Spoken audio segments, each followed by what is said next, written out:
Hey guys, welcome back to This Week in Housing for November 16th through the 22nd. Today, we're going to go over the key market indicators, and then I actually have a short interview set up with one of my strategic partners to go over his part in the real estate process that we're going to go through together. But first, the numbers. This week, our agents took 215 new listings. We saw 231 properties go pending, and we actually closed on 229 transactions, leaving us with a total market inventory of 1,029 listings on the market for you guys to check out soon at a median price of $248,000, with the days on market dropping down to 53.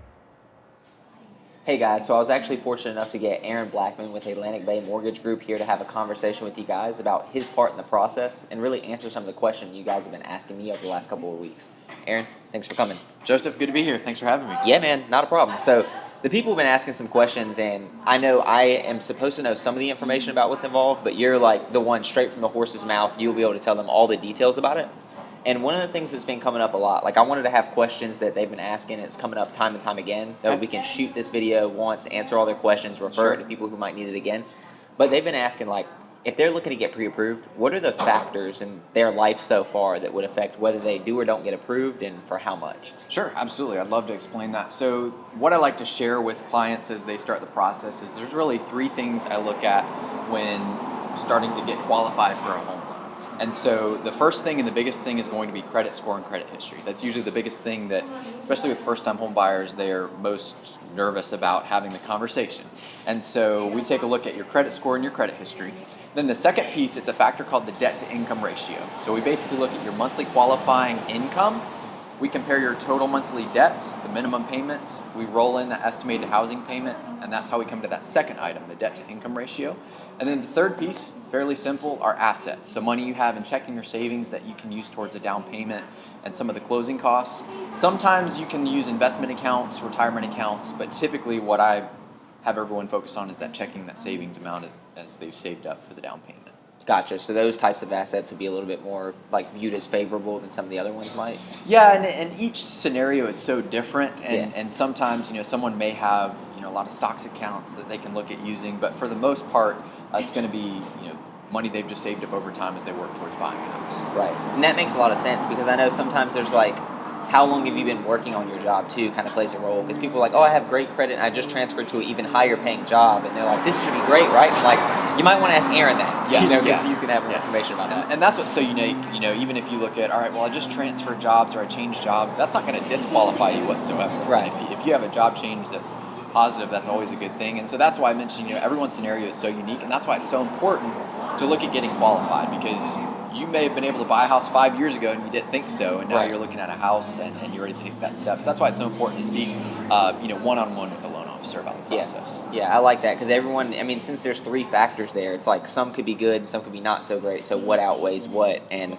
I always want you to be the one having that conversation with them. That way, I'm not just guessing and checking on their future. And that's what I'm here for. I'm passionate about housing, and I love having those conversations. Absolutely, man. Absolutely. So the next thing they've been asking is, I've had a couple people reach out, and they're like, man, buying a house is expensive. And I'm like, well, what do you mean? They say the down payment is X, right? I'm like, oh, you're just talking about the down payment. There's a little bit more involved to it, right? So what are some of the hidden costs that a lot of people, their first time, might not be aware of needing to save up for? Sure, absolutely. So what I like to break it down as is there are three basic things that you have to pay up front when it comes to buying a home, starting the process. The first one that is not included in the loan process really whatsoever, but it's very, very important as a home buyer, is going to be that home inspection. And of course, you as an agent are very familiar with those. You go to most of those home inspection appointments. So that really protects you as the buyer, not only to make sure the home is in good working condition and give you an idea of the bones of the house, but even more so down the road, giving you an idea on the roof, on the electrical system, whatever the case may be, so you can plan out as a homeowner, hey, 10 years into the future, I'm going to have to replace my HVA system, things like that. So that's the first thing to be aware of is the home inspection cost. And the second thing, along with the sales contract, is going to be the earnest money deposit. Now, that's not an additional cost or fee, but it is money you put down with the sales contract to show the seller and all the agents involved that you're serious about the offer.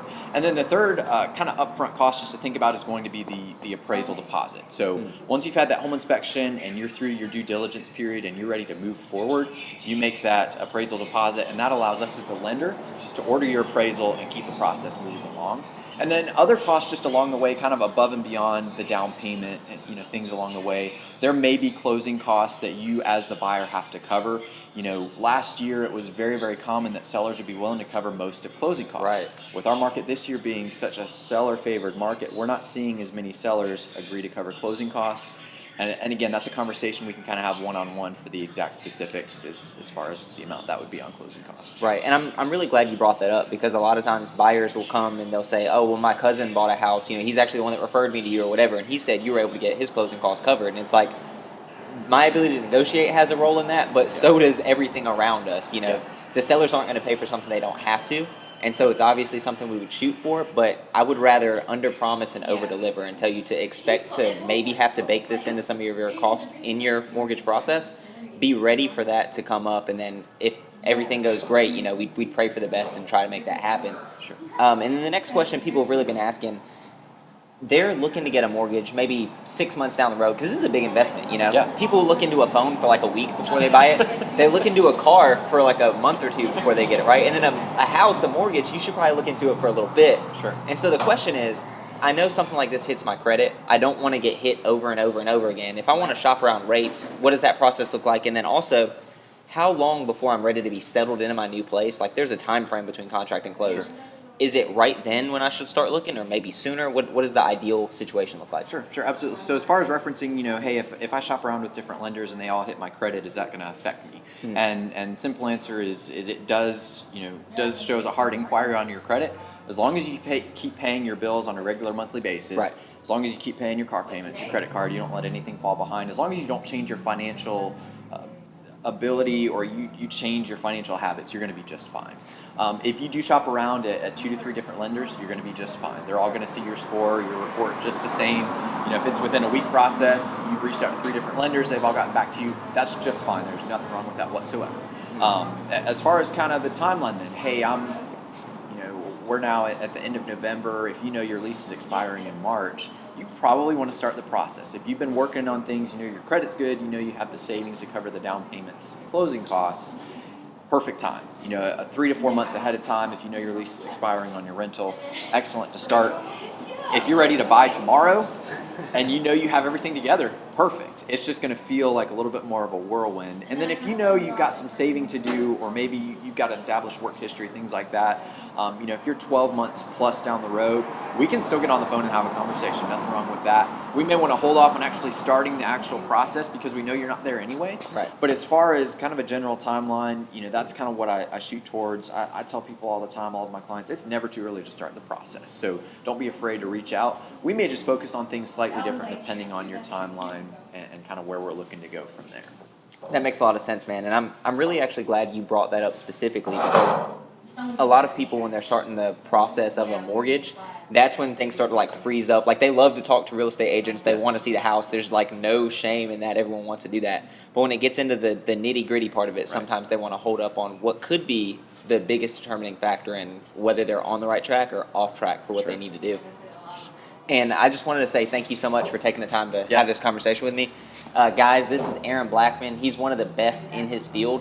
And so I really trust him. If you guys are reaching out to him and I get a pre-approval letter from him, I know it's as good as gold. One of his things is breathe easy. Your loan is safe with me.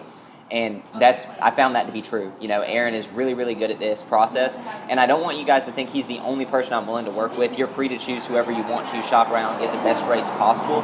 But if I see something from Aaron, I know it's as good as gold, and I know you guys can too. I appreciate you taking the time. Awesome, Joseph. Yes, Appreciate sir. you having me. Thanks. Yep.